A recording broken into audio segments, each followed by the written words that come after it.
Last time on Chrono Cross, the Radical Dreamers edition. I'll find ya. Sometime, somewhere. I'm bloody sure of it.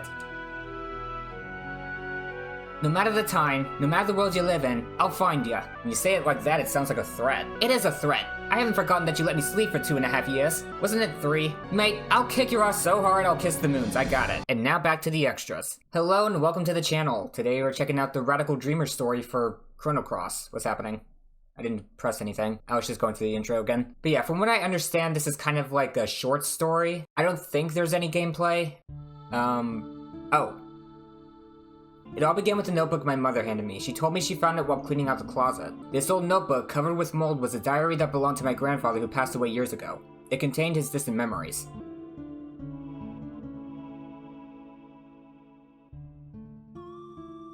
I wonder if you still remember how we first met and our many adventures. It all seemed like a dream. We ran like the wind during those warm summer days long ago. You were a piece of a star that fell from the sky. I can still relive the memories of those days long past, just by closing my eyes like so and whispering your name into the desolate night. Kid. Kid.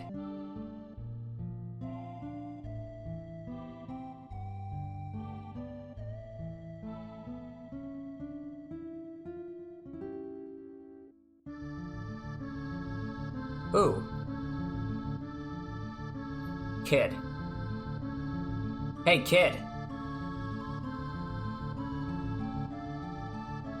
Still didn't start the story yet, by the way. This is all the intro. Are you ready, kid? I know you're anxious, but stay on your toes. Yeah, likewise, mate. You mess up and I'm leaving you behind. Got that, Surge?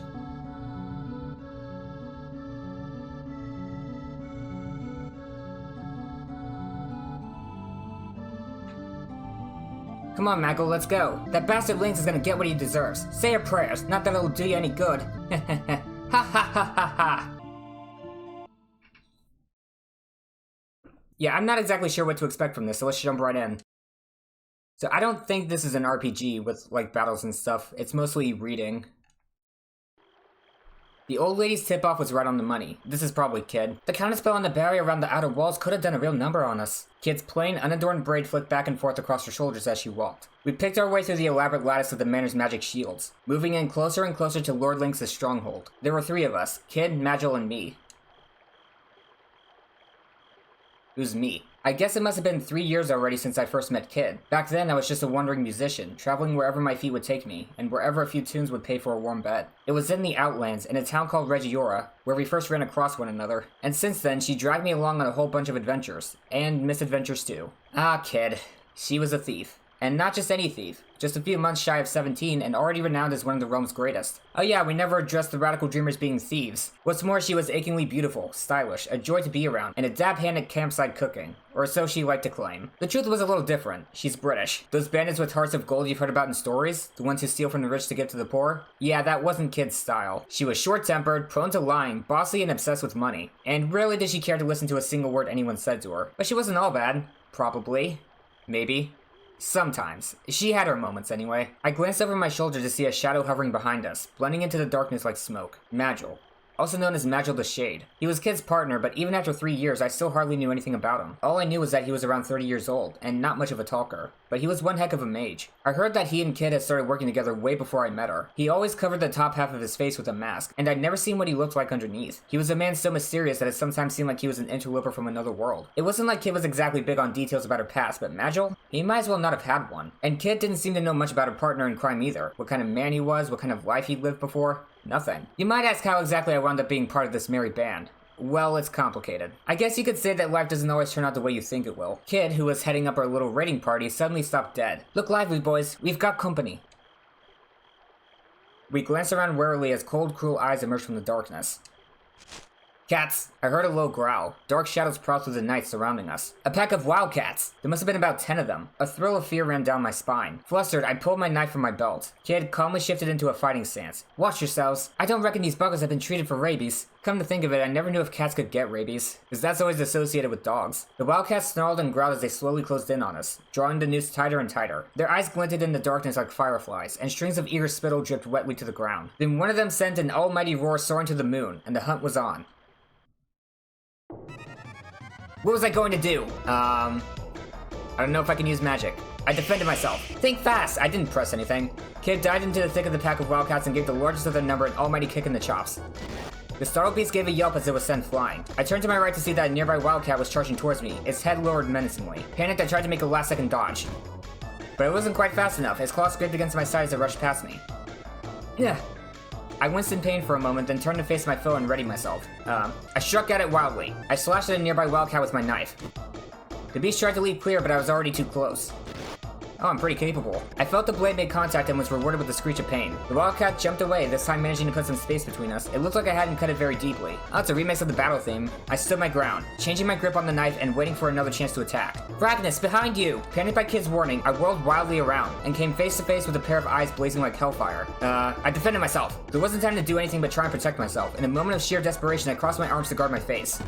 Instantly, I felt the wildcat's fangs sink into my exposed wrist. It had thrown itself bodily at me, bowling me over backwards. Ah! My arm still in its powerful jaws, the wildcat pinned me to the ground and shook its head. Brutal. I tried desperately to free myself, but it was clamped onto me like a bear trap, and there was no way of getting loose. The sound of fang on bone was sickening, but just then, the creature recoiled with a screech. Kid had buried her knife deep into its gut. She quickly capitalized on its terror by giving it an almighty kick. Free of the wildcat, I staggered to my feet, holding the throbbing wound on my arm. I was breathing heavily. The handle of my knife was slick with sweat, and I tightened my grip. With a kick like a bolt of lightning, Kid landed a clean hit on the flank of a nearby wildcat. There are way too many of them. It staggered before losing its footing, letting out a pathetic cry. The kid had already moved in to finish it off. And then, the roar of fire. A burning smell filled my nostrils, and next to me, a shrill screech pierced the air. Magil's fire spell engulfed the head of a nearby wildcat. Just the head? Jeez. It fled, darting off into the darkness like an arrow. I scanned the area. Only moments ago we had been surrounded, but now there wasn't a single wildcat left. Kid and Magil had either sent the rest off with their tails between their legs, or put paid to them once and for all. Hang on. Okay, I can save. Good. Ha! You're dreaming if you think a pack of flea-bitten monkeys is gonna stop us, Lynx! Kid crossed her arms and flashed a triumphant grin. Meanwhile, I was panting heavily, and it felt like my legs were about to give out from under me. I collapsed to my knees, overwhelmed by what I'd just been through. Whew. I'd taken a few hits, but I was fine otherwise. A couple of scars to talk about later, maybe, but nothing that would stop me carrying on. Are you hurt? Magil looked down at me, his face expressionless as ever. I hope we can see a portrait of him. I have no idea what he looks like. No worries, Mag, he'll be right, said Kid, barging in to get a better look at me. He may be whining sook. I've never heard that phrase. But it'll take more than a few scratches to kill this one. She was nothing if not sympathetic. But she was right. This was no time to be bemoaning my lot. We hadn't even reached the manor yet. I dabbed at my wounds with a tincture-soaked cloth and wrapped them with bandages, then looked up at the other two. I'm learning a lot of new words today. We're just getting started. I grinned back, putting a brave face on things. That's what I like to hear, Kid cheerily announced from close quarters. But then her eyes turned cold, like the cool glow of the moon in the night sky. It's gonna be a long night. I nodded, trying my hardest not to utterly lose myself in her pale blue eyes. Calm down. Alright, let's get this show back on the road. She turned away and marched off deeper into the trees, without looking behind to see if me and Magil were following her. Magil, of course, was already right behind her. His unhurried gait... Hang on, is it Magil or Magil? Magil doesn't sound as good. His unhurried gait making it seem as though nothing much had happened at all. I jumped back up to my feet to chase after them. I'd be in for even more trouble than I'd bargained for if I got separated from them. The dark forest inside the manor's perimeter seemed to go on forever, a labyrinth of trees and boulders. The manor itself loomed in the distance, glowering over the vast grounds, and hidden within was a veritable mountain of treasure just waiting for us. Lord Lynx was the noble who ruled the remote territory of Regiora. He was also Kid's mortal enemy. We were there that night to steal a certain jewel he kept locked away in his most closely guarded vault, the Frozen Flame. The Frozen Flame was veiled in mystery. It was said to be imbued with an uncanny energy, and possessed of a beauty and clarity that made it a priceless treasure. Countless thieves had tried to steal it, and not one of them had come close to succeeding, nor had any of them escaped the manor alive. And now it was our turn to try and sneak into this place of death. Led by a girl who had the ambition to make the impossible possible, a hunger for vengeance that drove her onward, and a desire for riches that could never be satisfied. As we pressed on through the tree-filled darkness, the shadows gave way at last, revealing the true extent of the vast mansion.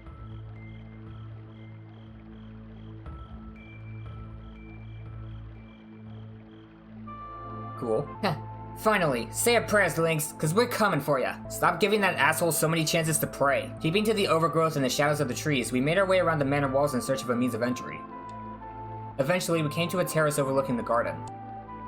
There was no sign of any guards nearby. The only thing surrounding the manor was an uncanny stillness. This will lead us straight into the west wing. Just as well. We don't have any business in the rest of the manor tonight, said Magil, gazing up at the dark building towering over us in the night. Alright then, what are we waiting for? With that, Kid made to vault over the railing of the terrace. Stop! Magil hissed sharply. Remember what we're here for. Our main target is the vault and the frozen flame within it. We focus on this above all else. Your vengeance is of secondary concern. Agreed? Glancing over her shoulder, Kid replied with a reluctant, yeah, don't get your knickers in a twist. But if we happen to run into him, I'm gonna knock that drungo's block off, and neither you or anybody else is gonna stop me.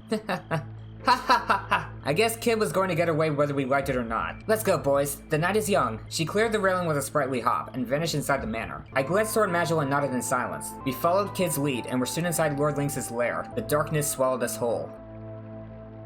A corridor stretched off to the left and right from the terrace. It seemed equally dark and chilly in both directions. Let's go to the right. We pressed on through the darkness, down corridors that turned and twisted, snake-like this way and that. Everything around us was still and silent, and it felt strangely like we were being watched. We continued creeping cautiously down corridors. Kid moved proudly and subtly like a cat stalking its prey, while in the shadows Magil followed, gliding swiftly and silently like a sinister breeze. We pressed on into the embrace of the Weaver of Fate. I hate auto-scrolling stuff.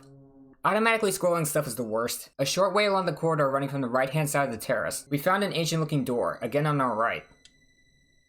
Creepy. Kid pressed an ear against it, listening for any signs of life. Dead quiet, don't reckon there's anybody in there. We opened the door. In we go. Kid stilled her breath and reached for the handle. The door wasn't locked. It swung slowly open. Whatever's in there can't be too important, then. What's this room supposed to be? Place is a dump. Kid had poked her head in through the door, taking a quick peek to see if there's anyone inside, and was disappointed by what she found. Which was... machinery. The room was large and littered with peculiar-looking machinery and knickknacks, all of which were covered in dust and had seemingly been dumped there haphazardly. Everything looked like it had been there rusting for a very long time. The ends of the room were completely dark, and it was impossible to tell how big it was, or even what the walls and floors looked like. It seemed the manor's inhabitants had turned the old clock tower into a makeshift storage space some time ago. I stepped warily inside. Leave that alone. I looked over toward Magil and saw Kid trying to pull something from the shadows. It was a huge sword that appeared to be very old indeed. You don't need that old bludgeon, it'll only get in the way. And as much of an antique as it is, it won't fetch much on the market in that condition. Yeah? Reckon it might, you know. There's plenty of collectors who just love old bits of junk. Well, some old bits of junk. Pouting, Kid left the sword where she stood. At least she put it back down gently. It was then that we heard a voice from the shadows. And what exactly are you doing here, I just about jumped out of my skin. Who's there? Kid and Magil turned to face the voice, ready for a fight.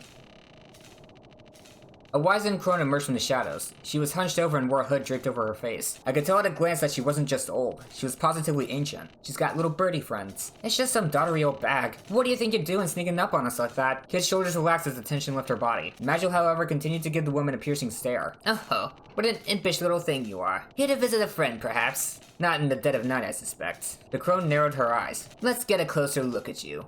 Ah, yes. You must be here to get your revenge on Lynx. How did she? My heart jumped. She seemed to know exactly who we were. Maybe she's the fortune teller in Termina. We were in trouble. What if she sounded the alarm? We'd have to give up on the treasure and run for our lives. What were we going to do? Play dumb. What's that? Don't know what you're on about, lady. Kid did her best to play dumb. And she did it well. Mind you, she never felt much shame about lying or deceit. I said, can you believe that anyone would be so foolish to challenge the great Lord Lynx? Hang on. Is Kid saying that? They'd have to be out of their mind. Oh ho ho. Oh wait, I guess it was the old lady. Oh ho ho. But seriously, girl, you can't fool me, so don't try. I sensed a sudden steeliness in her voice. At least I was pretty sure I did. We continued to play dumb. Who's trying to fool you? Please, I never dream of laying a finger on Lord Lynx. I mean, he's so handsome. You're bonkers, lady. Is this some kind of sick joke? Kid did her best to lie her way out of the crone's line of questioning, but I could see how awkward it was for her to even say Lord Lynx, let alone handsome. So be it then. I have little time to spend in the company of liars, spat the crone. With that, her body slowly floated off the ground, and then she vanished into thin air. Hey, where'd you go? We scanned the room, but she was nowhere to be found. Kid looked like she'd just woken up on the floor of the Laughing Pig after a few too many. And I was feeling pretty disoriented myself. We won't find any answers here. Time to move on. I might have to replay that part. I wonder what that old lady's deal is. Magil brought us back down to earth, emotionless as always. It almost seemed as if he thought nothing had happened at all. With that, we left the room, but I couldn't help wondering who the old woman could have been. The door led back into the corridor, which stretched off to the left and right where lay the depths of the manor, while the way to our left led back to the treasure. Oh, to the terrace. We go to the right. Suddenly, Kid stopped in her tracks. Something's there! I quickly looked around to see what it was. There was nothing behind us or in front of us. Where could it be? And then, just as I was trying to figure it out, the wall began moving. A rectangular section opened up and swung around, revealing two enormous goblins clinging to the back. It was like something from one of those stories about assassins sneaking around in old castles.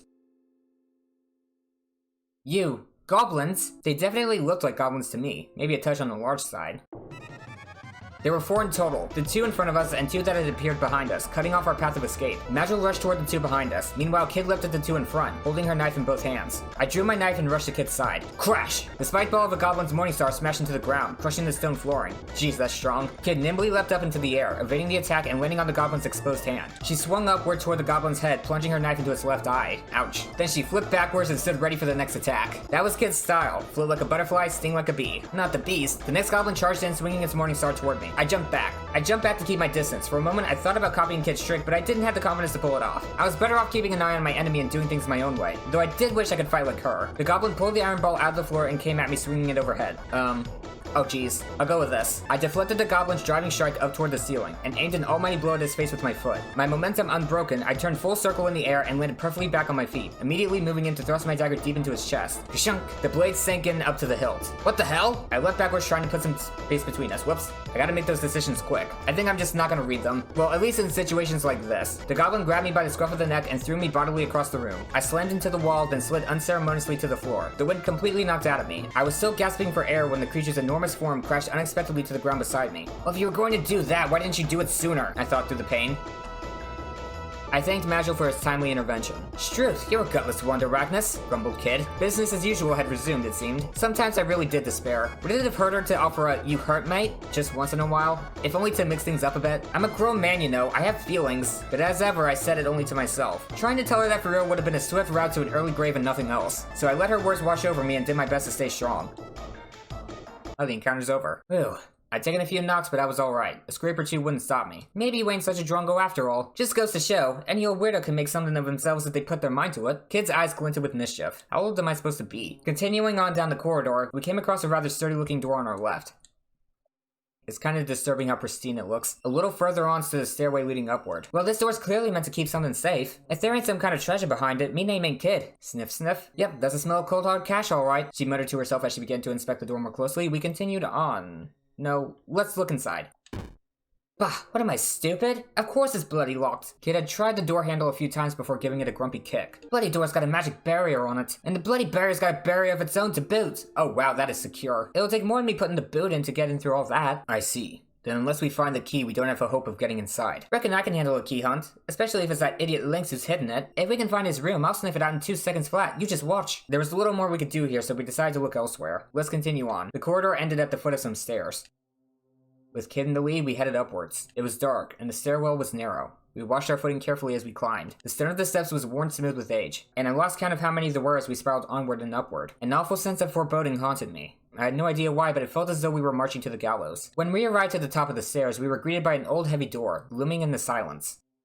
All was deathly silent, and the still, clammy air added to the sense of ominous apprehension. Something's very wrong here, I muttered without thinking. I hear cursed whispers from beyond the door, Magil added, doing nothing to lift the mood. Ah, grow up, will ya? Kid shot back at us derisively. She was already examining the door. Well, it ain't locked, and I don't hear anyone inside. Alright, fine, we went inside. Cause we're stupid. Alright, here goes. Kid tried the handle, the door was open, and with a slow, heavy swing, revealed what lay beyond. Uh-oh. It was a small, cylindrical room that appeared to be the inside of one of the stone towers. It was completely deserted and there were no windows. What's this supposed to be? Something about this place gives me the creeps. Still standing in the doorway, Kid seemed suddenly taken aback. There might be something in here. Let's take a closer look. It's hard to tell who's talking sometimes. A closer look at a bloody empty room? Puh, might as well, I guess. We did climb all them stairs. Kid stepped through the door, grumbling under her breath. I scanned the room and then noticed something on the floor. The flagstones were covered in dozens of narrow scratches, and in places there were thick, black stains.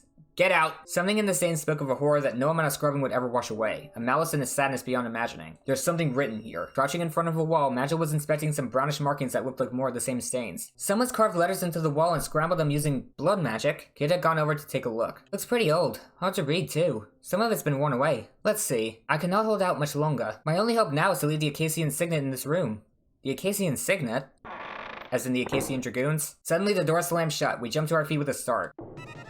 From above us, we heard an unsettling creaking sound. The walls and floor began to tremble. What the hell's going on? Kid's eyes darted around the room as she desperately tried to figure out what was happening. We're gonna get crushed. The creaking sound from above continued and the ceiling moved ominously closer. Up there! We don't need to look. We need to get out.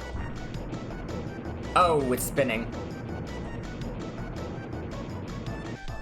We've walked right into a bloody trap. Kid bit her lip. We've gotta do something and fast. We tried to burst the door down. Yeah! Kid sprang at the door like an arrow, slamming into his shoulder first. But it was far too heavy and her life frame bounced right off it. Damn it! Magil raced toward the door like the wind, smashing into it with ferocious force. It made a creaking sound and shook from the impact, but stood firm. Desperately, I hurled myself at it too. Yeah, the shock of the impact rushed to my body, but it was no good. We need to all do it together! Meanwhile, the rusting creaking from above continued, as did the ceiling's inexorable journey downward. And to make matters worse, now countless blades were popping in and out. Oh yeah, there's no standing between the spikes then. Ragnus, Magil, this is gonna take the three of us. Timing our blows, we all charged the door at once. Once, twice, a third time. The word thrice exists, you know. And then the door was open, and we were collapsed in the heap in the corridor outside. What? Behind us, we heard the sound of the bladed ceiling grinding on the stone floor of the tower room. The metallic scraping noise it made was awful. We could only look on in silent horror at the fate we'd so narrowly evaded.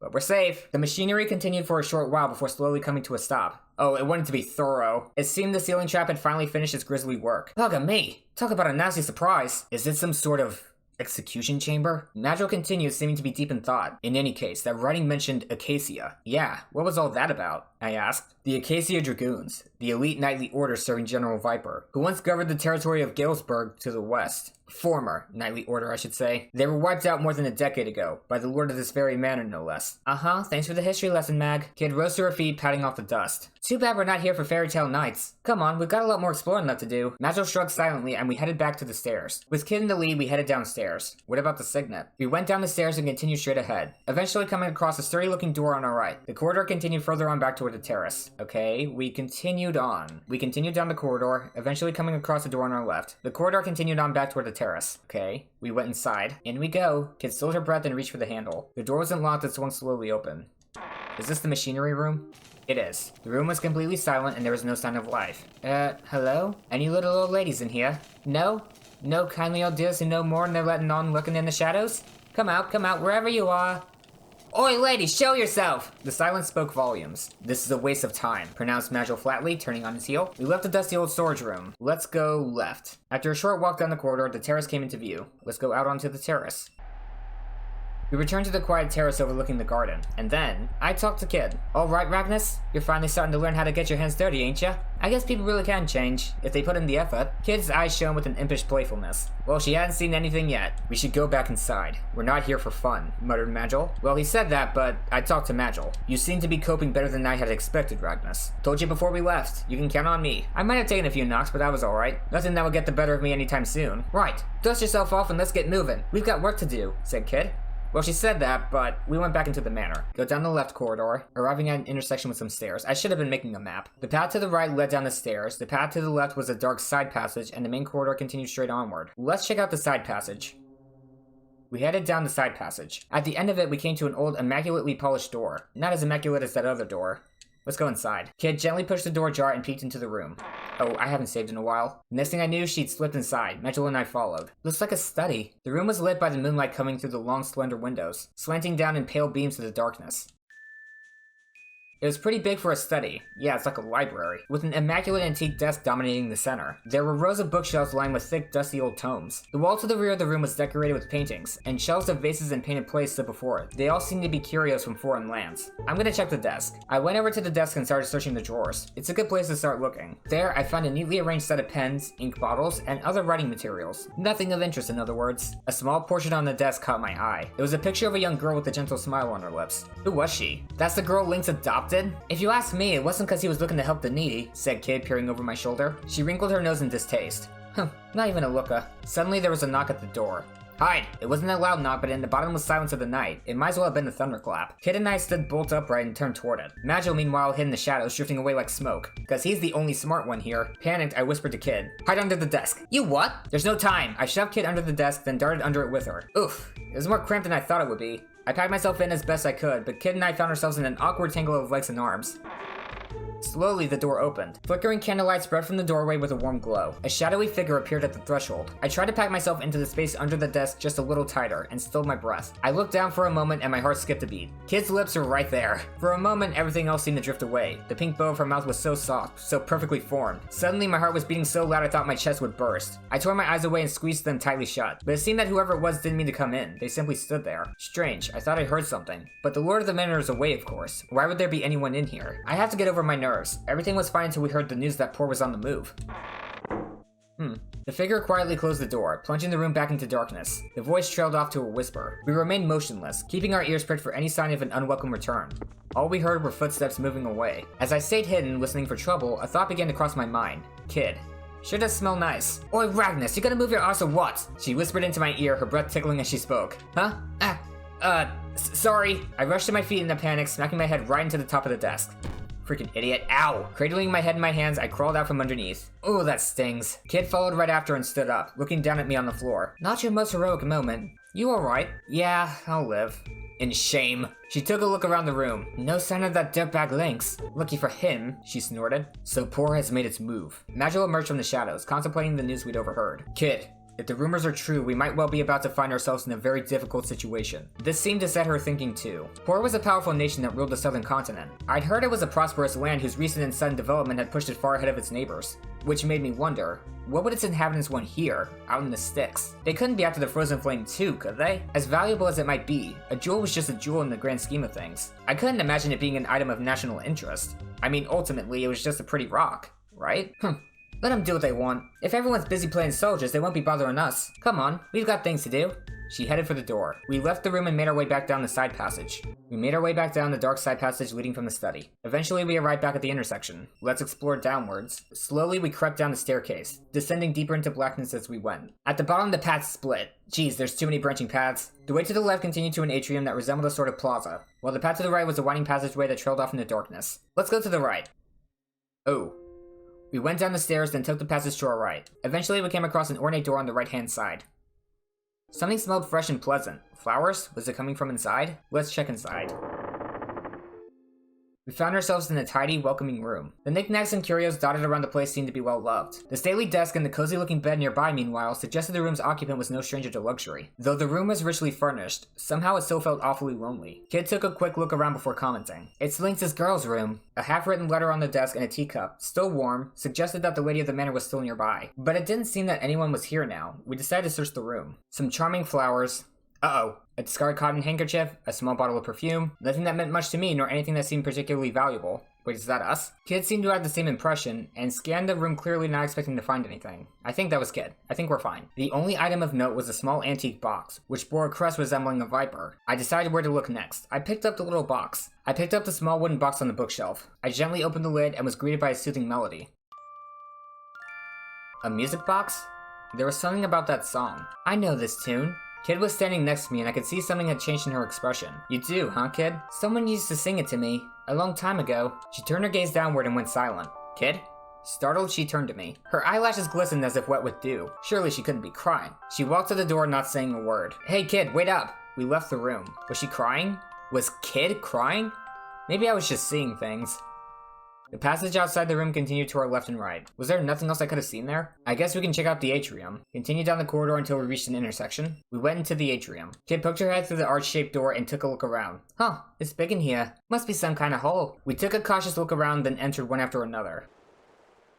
Uh-oh, that's creepy looking. The atrium was like a beautiful plaza complete with a statue that doubled as a fountain. Pillars and arches lined the walls, and in the center was a small pool of clear water above which the statue stood. On the other side of the room, I could see another arched entrance like the one we had come through. Oh, that's cold. Kid was scooping up water from the fountain. I went over to her and resting my head on the edge of the marble basin, peered into the pool beneath. Shadows flickered under the water's surface. You reckon those fish are rare? As in, valuable? Kid leaned right over the edge. I couldn't see the bottom. I wondered how deep it was. The shadow of one of the fish grew larger and larger. Whoa! Sensing danger, Kid leapt back from the edge. Clack. A fish leapt out from the water and snapped at her, its jaws bristling with razor-sharp teeth. Its mouth closed shut on the air which she'd been only moments before, and with a splash the fish darted back under the water. Piranodons. Deadly carnivorous fish with razor-sharp teeth and powerful jaws that could snap a monster's horn in half. Staring in horror, I watched as dark shadows began to gather in what little of the pool I could make out. The piranodons must have detected prey. Soon, the room was filled with the sound of splashing and snapping as the fish teemed at the water's surface. Bloody hell! Even Kid was uneasy. She took another step back. How many piranodons were in the pool? The thought of what would happen if they all leapt clear of the water and attacked at once crossed my mind. A bead of cold sweat rolled down my forehead. Suddenly, the water coming from the statue turned crimson, and shot out in a powerful jet that nearly touched the ceiling. Ew. Kid jumped back again. I just stood in shock, watching the torrent of water erupting from the statue. The scarlet waters continued to gush out from the fountain. The pool grew redder and redder and started to overflow. Uh-oh. We looked on, entranced. But the spell was soon broken when we realized that the water was starting to flow faster and faster over the rim of the basin. The piranodons began to jump and snap at the water's surface with bloodthirsty glee. Okay. We rushed to the exit on the other side. Quick, there's an exit on the other side! I pointed at the doorway opposite where we come in. I tried my hardest to rush across the red pool, sending up great gouts of crimson water, but it was as thick as blood and I found myself struggling to move. Ew. I probably should have read the prompt faster, but it automatically does something if I don't press anything for a long enough time. So while this music is playing, I'm trying to make my decisions as quickly as possible. I felt sharp jabs of searing pain as countless piranodons snapped at my legs. Kid gritted her teeth in pain. Rhinus, we gotta do something before we get turned into mincemeat. What was I going to do? We should deal with the fish. What? You want to try and pick this little lot off one by one? How many are there? Kid glared back at me, her face a picture of exasperated disbelief. I should have saved. Don't be a bloody idiot, Ragnus. You want to die here? While I stood there, my mouth agape, a piranodon sank his teeth into my foot. Ouch. A jolt of pain surged up my leg, making me jump. What was I going to do? We gotta keep rushing back to the exit. We have to get to the other side. We desperately tried to wade toward the exit opposite us. The water was already up to my waist. A strange smell like warm meat rose from the water's surface. Ew. Ah! I yelped as my left thigh and my right ankle simultaneously erupted with pain. It was still a long way to the exit on the opposite side. Oh man. Commit! That's right, those fish weren't going to stop me. We desperately tried to wade toward the exit opposite us. I think it's looping. Countless piranodons were tearing at my legs and the bites burned like fire. It was still a long way to the exit on the opposite side.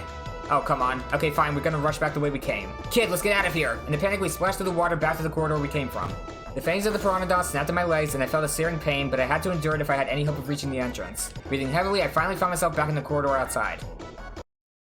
Whew, that was a close call. So that whole thing was a trap, eh? Talk about twisted. Lynx is even more of a sick bastard than I thought. Where the hell is Magil? I was about to say he wouldn't have to be if he didn't have to guard against people like her breaking into his home, but I thought better of it. Well, at any rate, I think we can consider that a dead end. Let's go back. Defeated, we left the atrium, with several bite marks on her legs. Something caused Kid to stop in her tracks. Hello, hello. What do we have here? She pointed to the side of the entranceway to the hall. I found myself face to face with a sculpture of an old man's face, with a truly phenomenal beard.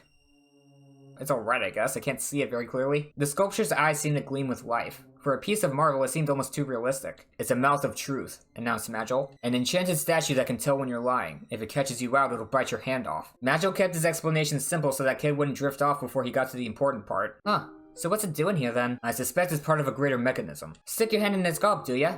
Righto, let's see what happens, shall we? With a mischievous glint in her eye, Kid darted over and stuck her hand in its mouth without a moment's hesitation. She's way too impulsive for a thief. She stood there for a moment waiting, but it didn't take long for her to get bored. Huh, nothing. Suddenly I had an idea. Hey kid, who's the greatest thief who ever lived? Huh, me of course, you drunk. Kid answered without a moment's hesitation, and then suddenly her face twisted with pain. The teeth of the marble sculpture had clamped down on her hand. It bit me, she cried. Knock it off! Everyone knows it's the truth. Ow! The sculpture bit her again as soon as she spoke. Gah. You little... A cold sweat formed on Kid's forehead. The sculpture was tightening its grip. It won't let go until you say something true. Despite the obvious urgency of the situation, Magil was matter-of-fact as ever. Just say anything, Kid. Anything. As long as it's the truth. Obviously, Kid wasn't listening. Instead, she just kicked awkwardly at the statue. Oh, Beardy! Let go of me bloody hand! She planted her feet on either side of its mouth and tried her hardest to pull herself out.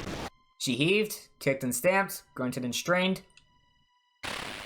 And then finally her hand popped free. I was taken aback by what I just witnessed, and couldn't say a word. How's her hand, though? See? Told you it was the truth. Kid raised her hand in the air triumphantly, as if to demonstrate. I could see heavy bite marks. The sculpture hadn't come away from the struggle unscathed either. Kid's attempt to break free had left it cracked in several places. Magil pointed silently at part of it. I went to take a closer look and saw a pale, flesh-colored tongue. Ew. I expect we were supposed to put something there, commented Magil. Something.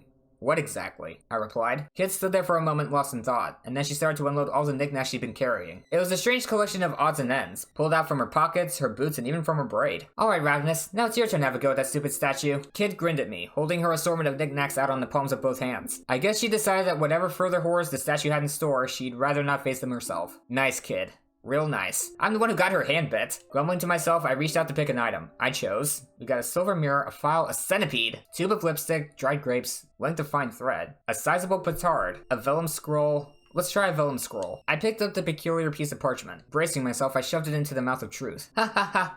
Nice one, Mr. Master Thief. You think it's a magic scroll or something? I don't know, maybe it'll tell us if what's written on there is true. Kid doubled over with laughter. Guess that didn't work. With a sheepish chuckle, I pulled it out again. Oops. My hand slipped and the scroll unfurled. It was filled with strange symbols. Noticing the confused look on my face, Magil spoke up. It's a decoding chart used for the Imperial Guard's field reports. Huh. Well, it's all gibberish to me. Wouldn't be much of a code if it wasn't, would it? Kid muttered witheringly. I was too embarrassed to reply. Once I clawed back some of my pride, I attempted a recovery. You'll have to walk me through it sometime. She just pouted and looked away. Oh, so you can't read it either. Boy, can I pick my moments. Fine, if you're not gonna take this seriously, we're leaving you behind. Sometimes she could be as cold as ice. I'd really done it now. She made to leave, but I grabbed her gently by the shoulder. Look, I'm not messing around. I'm sure this next idea is going to work. Huh. I'll believe it when I bloody well see it. Kid didn't seem convinced. The stakes were high. I looked again at her collection of knickknacks and chose. I don't know what a petard is, but I kinda want to try the grapes. I took a small bag of dried grapes. One by one, I fed them into the sculpture's marble maw. Munch, munch. It actually ate them. That's enough, Ragnus. Those are my emergency rations you're wasting. Kid snatched the bag from my hands. I still had the last grape though, so I popped it into my mouth. It was absolutely delicious. They're not for you either, sunshine, growled Kid, glaring at me. You gotta take this seriously, Ragnus, or should I leave you alone with Beardy here? She was clearly annoyed, but I hadn't worn her patience completely thin just yet. I decided to try something else. I chose... actually, let's try the mirror. I took the small silver mirror. The sculpture stared impassively, its marble beard still commanding my attention. I stuffed the mirror into its mouth. It didn't seem to be the right item for the job.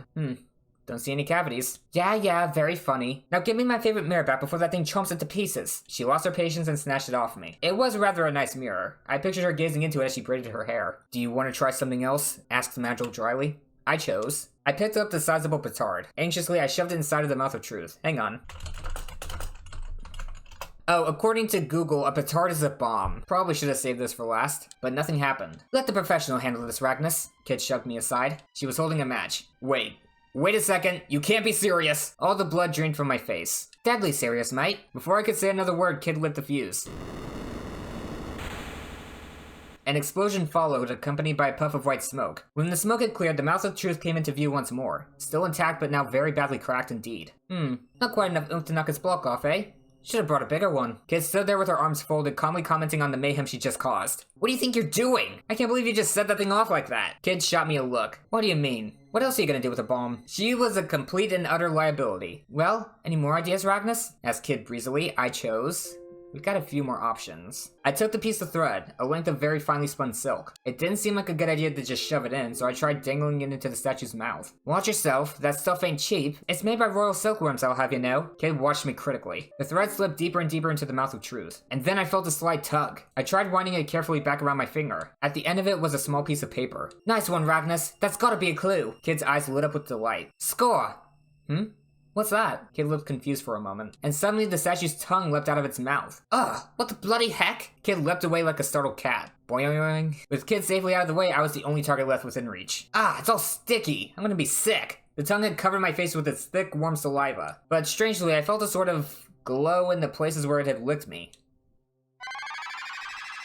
My aching wounds began responding to the warmth. Oh, neat. Magil was leaning against the wall, watching the spectacle in silence. I'm guessing that wasn't the one then. What's next? I chose a tube of lipstick. Wait a minute. I picked up the small lacquered tube of lipstick. Do you even use this, Kid? And without knowing quite why, I smeared it all over the statue's mouth. What are you? Me lippy! Kid exploded with fury at the sight of the mouth of truth's bright red lips. What are you getting so mad about? You don't even wear makeup. It's for marking our path to make sure we don't get lost. Huh, I didn't realize. Guess that would explain why you brought it with you. And what exactly is that supposed to mean? What's so funny about me having lipstick anyhow? Gulp. Nothing at all. It didn't take much time to tell that this was the calm before the storm. You better buy me some more when we're done here. Yep, she was mad alright. Okay, I'm sorry. Let's just try something else. Kid gave me a doubting glare in response to my apology. Take this seriously or I'm through with you. I gulped and nodded in a panic, then reached out for the next item. I chose. Why do you have a centipede? Oh, that is just... What are you doing walking around with a centipede in your pockets? I reeled back in disgust. This isn't your pet or something, is it? Don't be thick, Ragnus. It's a toy, not a pet. A toy? You could have picked something nicer. It is nice. Nice for giving people nasty surprises. She seemed to think this was an entirely reasonable attitude. Oh, she's such a kid. Entirely reasonable to her, maybe. What was she doing with all this stuff? I reached for the rubber centipede. Trying not too hard to think about what I was doing, I stuck it into the mouth of truth, only for it to fall down the back of his throat. Uh-oh. Ragnus. You'll pay for this, growled Kid, staring daggers at me. The lack of explanation points is honestly terrifying. Yikes, I'll get it back, I promise. Stealing my nerve, I reached into the mouth of truth. Suddenly, my hair stood on end. It was licking my hand. The giant, uncanny tongue slopped back and forth across my fingers like I was a lollipop. Ugh, I'm gonna puke. Keep it together, Ragnus. Do it for the centipede. Kid's support didn't do much to help me, but I somehow managed to pinch the centipede with the tips of my fingers and pull it out. You must really love this thing. Not really. I just hate to see stuff go to waste. I'm sorry, what? Why had I even bothered? No luck there either. Wanna try something else? Asked Kid, almost like this was a game. I just wanted this to be over with. I reached out for the next item and chose. Only thing I haven't tried yet is the file. I took the file and placed it inside the mouth of the marble sculpture. It didn't seem to be the right item for the job. Crunch, crunch, crunch. I was stunned. The mouth of truth had started chewing on the file. It was eating it. Ah! Kid screamed with rage. Me file! Me lovely, scratchy, scrapey file! I can't believe you just let that happen. Crunch. You're in big trouble now, mate. She was clenching her fist and trembling with fury. Sorry, I'll get you another one, I promise. I also wanted to add, just don't hit me, but thought better of it. That's how you guarantee she hits you. I'll hold you to that, muttered Kid in a threatening grumble. Did it even work? If you're just gonna feed the statue all me stuff, we're done here. I promise that's not what I'm trying to do. You better bloody not be, mate. Once again, she showed me her collection. I chose. Dang it, nothing worked. I decided to not waste my time on this. I lingered for a moment, but pulled my hand away. It didn't seem like any of them was what we were looking for. Alright, let's just forget about it for now, muttered Kid, stowing all her valuables. I was sure we'd find a use for this stuff. Whatever, let's get moving, eh? Defeated, we left the atrium behind us. Leaving the atrium behind us, we immediately found ourselves at a fork in the path. To the right, some stairs leading upwards, a dark passageway continued directly ahead of us. Let's continue onward. We left the atrium and continued on down the path ahead. Ornate door. I think we looked at this. It was Riddle's room. Lynx's daughter. Wait a minute. Let's continue. Sturdy looking, immaculately polished door. Kid sniffed at the air. Just as I thought. Something stinks here. I reckon we found the beast's lair, lads. In the darkness, Kid's lips twisted into a grin that turned my blood cold. Let's go inside. They said Lynx wasn't here. Kid opened the door and slipped inside. It was Lynx's room, but he didn't seem to be around. Thank goodness. The bugger's gone and scarred because he heard I was coming. There was something deeply unpleasant about the room. There wasn't anything unusual about the furniture and fittings, not how they looked or how they were made. But taken as a whole, it all felt discordant. Was this a reflection of Lynx? A seemingly ordinary facade that hid a disturbing truth only some could see? Right, I bet we'll find the key to the vault in here, or a clue about where to find it. I started searching through the room. The desk drawers, the paintings on the wall, the vase on top of the side table. I left no stone unturned. There didn't seem to be anything suspicious. But as I scanned the room, something unusual caught my eye. There was a pedestal in one corner with a significant looking scarlet cloth drawn over it. I slowly raised my hand toward it. I carefully pulled the cloth away, revealing a mirror. Okay. It was old-fashioned, and of an elaborately decorated style I'd seen before, and in it was reflected a statue of Venus. Suddenly, the eyes of the statue shone with light. What is your desire? The mirror! It's speaking! Kid and Magil ran to my side. There's no need for panic. It's a whispering mirror, nothing more, said Magil flatly. Okay, but what is that? What's one of those? A magical mirror in which a spirit dwells. The spirit can freely move between its own and other mirrors, and it will share its wisdom with those who ask. Oh, you don't say. Interesting. What should I ask it? Why is this an option? I asked it where the key to the vault was. Do you know where the key to the vault is? The mirror's reflection rippled, and changed to reveal a room with numerous bookshelves. A deep, sonorous voice spoke. You will find the key in the place I have revealed. The study. It is inside a book with a purple cover in the furthest bookshelf from the door. The image of the study vanished from the mirror, and the voice went silent. I don't believe it. It appears the spirit has left for another mirror, commented Magil. To the study, then. As I made to leave the room, a low voice rumbled through the air, stopping me dead in my tracks. Beware. He knows. Was it the voice of the mirror again? What did it mean? Hurry up or we're leaving you behind, Ragnus, called Kid from outside. Flustered, I rushed after her. The corridor stretched out beyond the door. We retraced our steps. Continued to the atrium. Oh wait, you've gotta be kidding me, shouted Kid, glaring at me. Are you telling me to swim through a bloody lake of piranodons? Yeah, you can count me out, mate. How am I supposed to charm me victims with big chunks spitting out of me? I guess you had a point. I was trying to go back to the statue. Here's a better plan. Why don't we go back to Beardy and try sticking something down his scalp? Sure enough, she pulled out her bundle of odds and ends. Do I have to? I asked, knowing the answer, which was probably just as well since Kid only glared at me in response. My hand hovered for a moment before I finally reached for something. I chose the mirror, because I don't trust what that spirit said. The sculpture stared impassively, its marble beard still commanding my attention. Is it in here? Maybe I have to find it in a different mirror. Oh, wait a minute. Let's go to Riddle's room. Continue on the path ahead. Suddenly, the darkness felt opaque. Something like a thick haze floated in the air in front of us, and then it took form, like someone blowing smoke into a person-shaped bottle. It was robed in a ragged shroud, and its sunken eyes glinted menacingly. It was the burning hatred that lingers even after death giving form, a being driven by a hatred for all living things. A ghost. Bugger. That's us out. Kid bit her lip. There wasn't anything she or I could do to deal with an enemy that had no physical body. Magil? A voice boomed out behind me. Magil had begun casting a spell. Jump behind him. Magil cast me a glance, continuing his incantation without missing a beat, then grabbed me by the scruff of the neck and threw me at the ghost. Okay, he's got a casting time. I gotta wait for him to finish. I emitted a strangle scream of horror that I'd probably never be able to repeat again, and tried to brace myself before I crashed face first into the wall. But the impact I was expecting never came. The core of the ghost, where its face seemed to be, had more substance than the rest of it, and I didn't just slip through it like I thought I would. I oozed through it like I was stuck in some kind of goo. Gross. Ye gods, it was disgusting. More disgusting than anything I'd ever known. And it was impossibly cold. It felt like it was draining all the heat right out of my blood. Like it was draining my life force itself, in fact. I struggled to break free, but I could find no purchase in the gooey ectoplasm. The coldness became more and more intense, and soon I didn't even know what cold meant anymore. This could be it for me, I thought. I was consumed by despair. And then there was a surge of heat through the muscles of my neck in the place where Magil had grabbed me just a moment before. At the same time, his incantation echoed in my mind, and my vision was filled with a clear blue light. Did he turn me into a bomb? Ragnus. Oi, Ragnus. You still with us, mate? Someone was slapping me around the face. Someone who seemed to be enjoying it immensely. Kid! Stop it, damn you! I leapt to my feet, wide awake again in an instant. Mag, did you really have to use me like that? When dealing with foes who attack the mind, it is simplest to lure them in with bait, then use their intent and praise consciousness as a conduit in order to make an assault from the astral plane. Jeez. A direct magical attack would have meant a lengthy battle. A far less elegant solution, he replied without a trace of guilt. He really did use me as a bomb. Alright, let's keep moving. Kid gave the order to continue, seemingly completely oblivious to my brush with death. Wait a second. What's that? There was a leather bag on the ground, containing a sparkling gem! We got loot. Now we're talking. Kid's face lit up with joy. Nice find, Ragnus. What a beaut. Kid snatched it away, leaving me to settle for the compliment. I was starting to feel a little worse for wear. I was going to have to be more careful from now on, or this was going to end badly. Maybe you ain't such a drongo after all. Just goes to show, any old weirdo can make something of himself so they put their mind to it. His eyes glinted with mischief. Okay, continue down the path ahead. Let's go inside. There was a mirror in here. We found ourselves in a tidy, welcoming room. Whoa, what's that? A window was slightly ajar. It seemed that someone had been here only moments ago. We left Riddle's room for now. This is almost like a horror game. Very unsettling. Let's head this direction. Again? Let's do this again. Whoops. The ghost took advantage of my bewilderment to draw nearer. Or rather, its body, could you call it a body, expanded, consuming me entirely. Ragnus, when I say kid, what are the first words that come to mind? Asked Magil. I was suddenly snapped out of the haze. The bane of my existence, I answered immediately. Smash!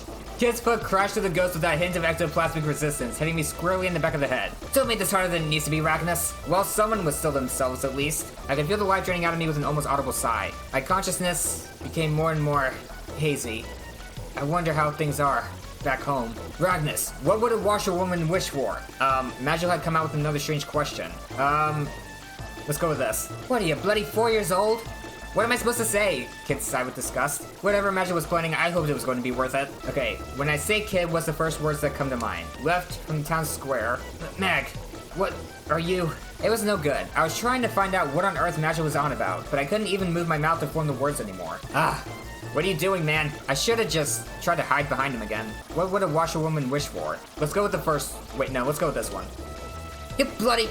I'll thank you not to go count me undies, you filthy perv. Then I'll thank you to stop making me wash them every week. How long have I been with these guys? Maybe when we got out of this mess, you do her own laundry for once. What am I supposed to do? What? I answered, my mind having gone completely blank. Just then, something surged into my consciousness. Words of power filled my mind with an almost physical force. It was Magil. He was using my mind as a conduit to attack the ghost on the astral plane. Oh, I guess I had to have a blank mind. With an explosion of energy, unutterable, unpronounceable words of power filled my surroundings and blasted away the cold haze. My head felt like it was going to boil from the blazing heat that surged through it. Okay, can't go this way. Ugh, I was a mess. My body was screaming with pain and I felt like I might pass out at any moment. If I took much more punishment from Lynx's minions, my night was going to be over pretty soon. Well, I know where I can heal. And let's get away from this place. Length of fine thread. Let's see if this still works.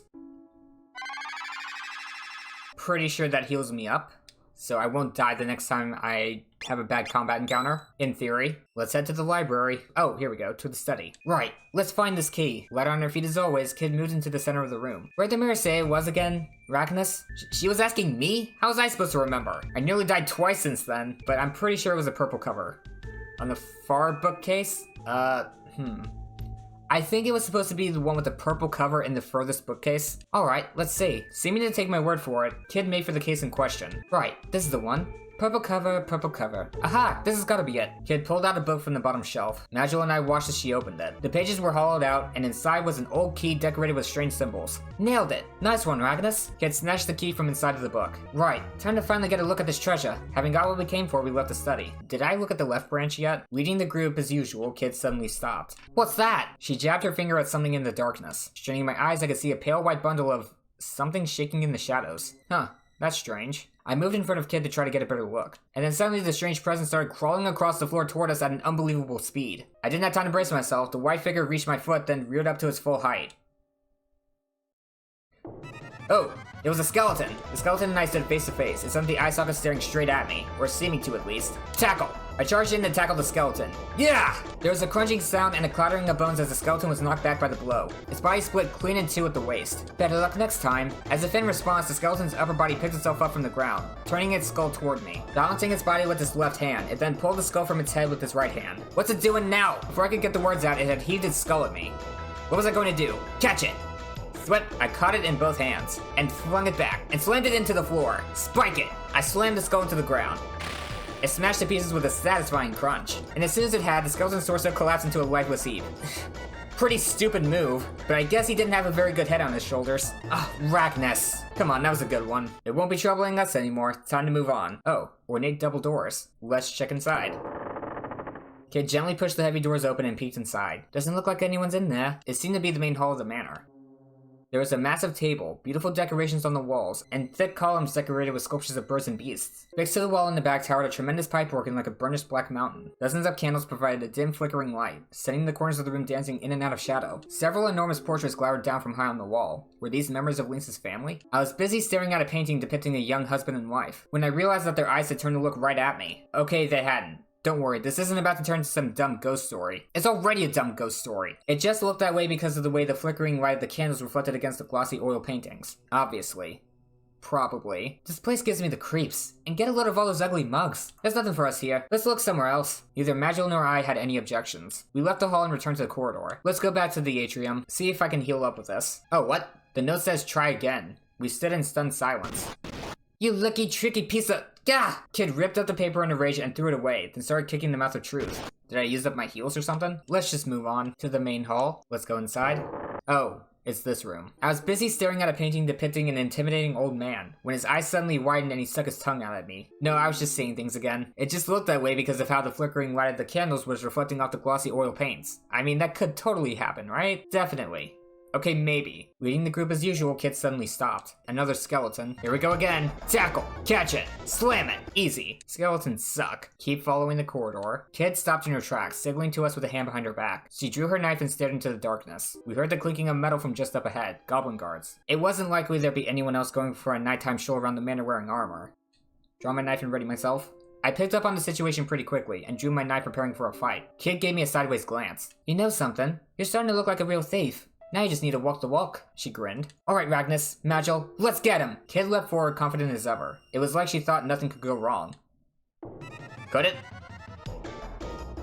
There were 5 of them in total. They weren't any ordinary goblins, though. Having been well looked after in this palatial manor, they'd grown to be even bigger than Magil. Each of them was carrying the manor goblin's trademark, a morning star consisting of a rod and a heavy spiked iron ball on a chain. Wait, or is it a flail? I never could remember, and I didn't have time to think much more about it. It's a flail, because it flails around on the chain.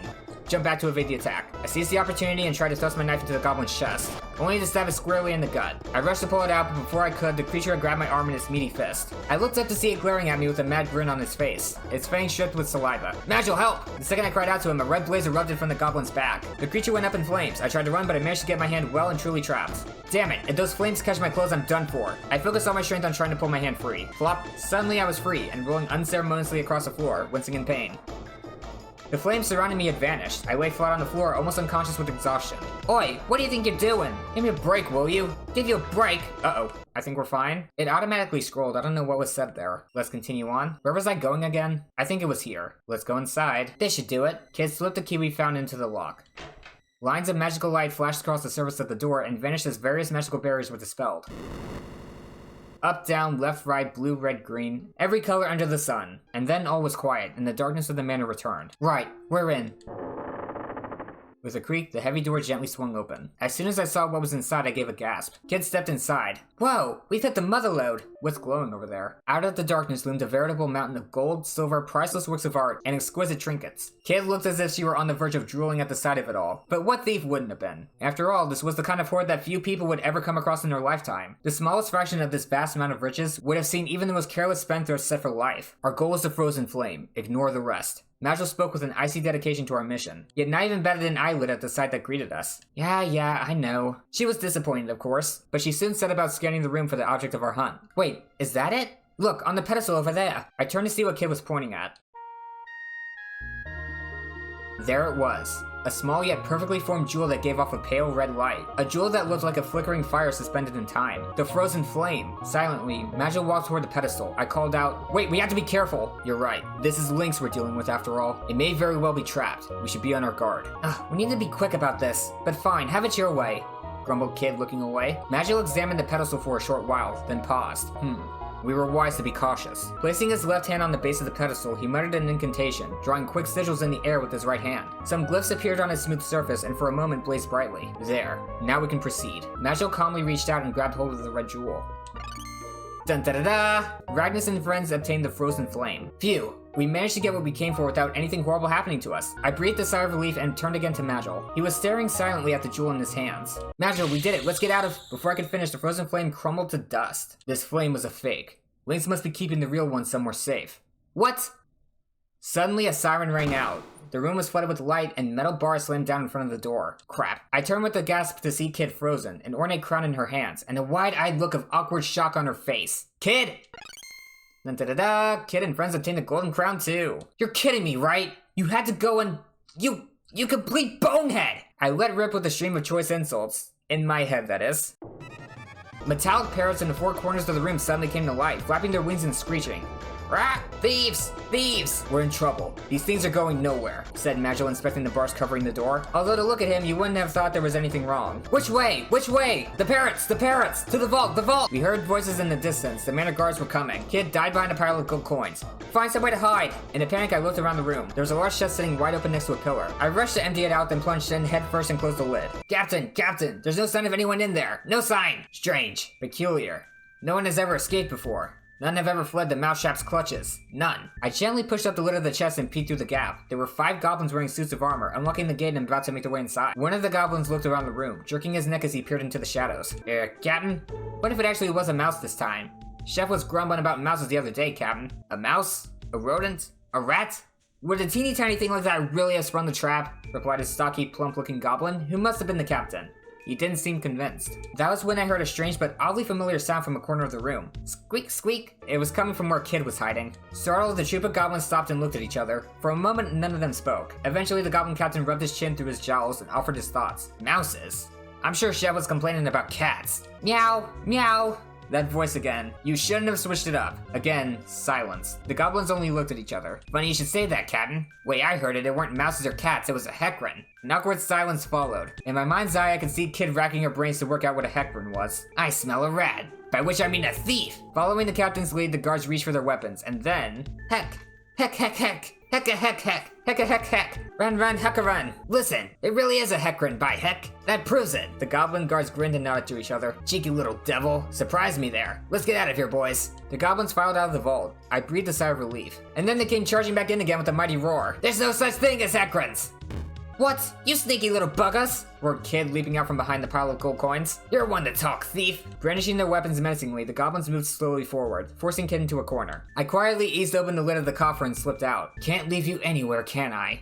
I muttered to myself. I knew Kid could handle herself, but I didn't fancy her odds against a whole troop of heavily armed goblins. Plus, this gives me an opportunity for a back attack. For a moment, I wasn't sure what to do, but then I made up my mind. I had to save Kid. Why was that second option a thing? Right, I had to save Kid. There was no way I was going to abandon a friend in need. Even if it meant facing off against a group of 5 goblin guards, I'd find a way to come out on top. I hoped. I drew the knife from my belt and leapt into the middle of the room. Hey, Snapper Brainses, over here!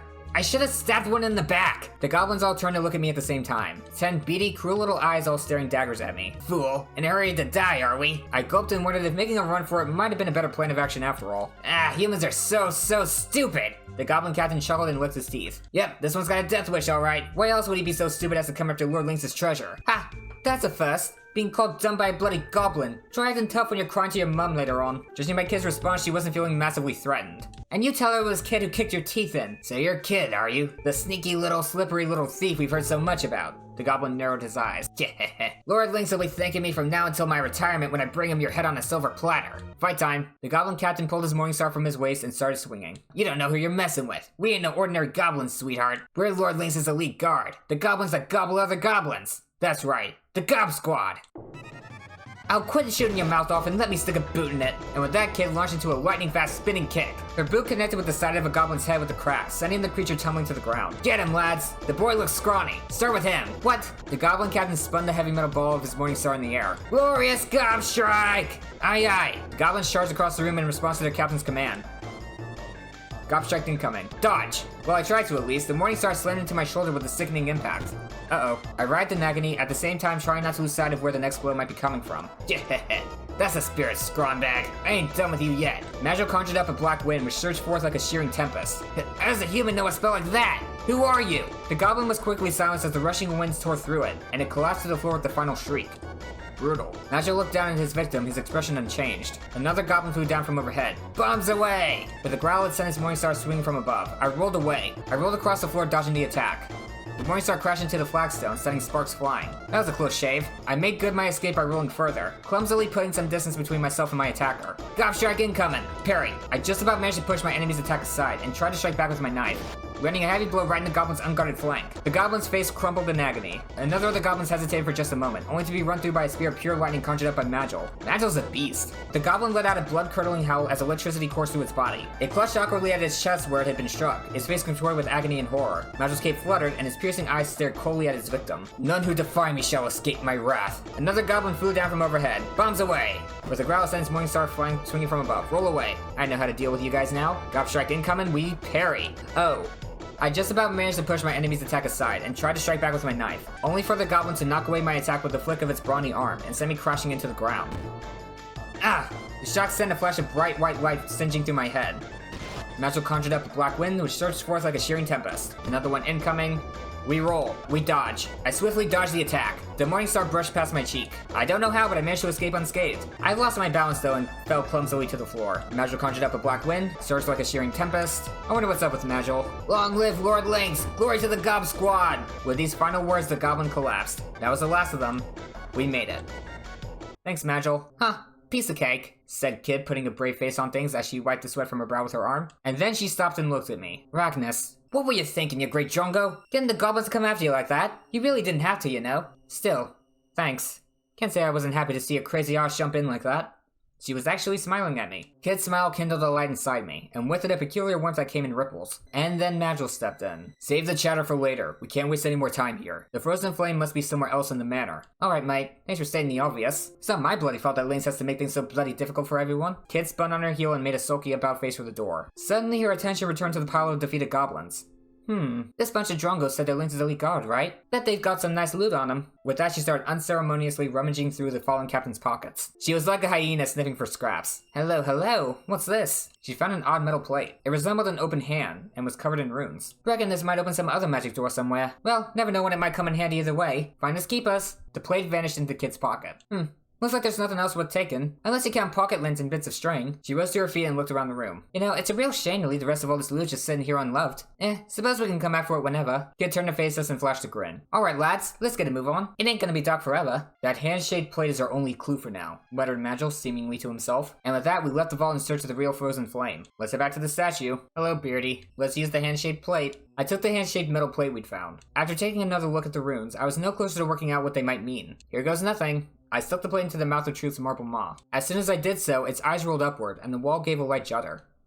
Judder. A low rumbling sound came from the sculpture's mouth. This, indeed, is the ultimate truth of the universe. Did you hear something?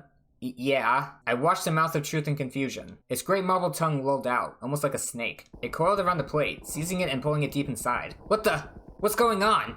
In a panic, I looked to Magil for answers. Seems this ineffable truth of the universe has left even the mouth of Truth tongue-tied. Magil answered in his usual deadpan manner. I think he might even have been trying to make a joke. Hang on. So that plate thingy revealed the truth of the universe? And you went and crammed it down Beardy's gullet? Do you realize how much we could have sold that for? Kid kicked the floor in frustration and snapped her fingers. And then drains on all sides of the room suddenly opened wide. The red water formed eddies as it sank away. Helpless, the pteranodons were washed away with the current. Soon, only trickles of water were left, slowly dripping away. Well, that's a stroke of luck, ain't it? Guess we won't be sleeping with the fishes tonight, grinned Kid, looking at the empty pool. We crossed the drained room, making for the exit on the other side and pressed on. We went through the atrium and continued down the corridor, before finding ourselves at a fork in the road. The corridor stretched off to the left and right. Okay, hang on. My throat's hurting pretty badly now. I'm gonna have to stop here. I think it's a good place to stop. I doubt we'll get too lost if we stop here. I'm not sure how much farther we got left to go, but we should be able to wrap up next time. So that's gonna be it for this video. If you enjoyed, consider subscribing so you don't miss out on future episodes, and remember to leave a like while you're at it. Hope you have a great day. Cue the outro.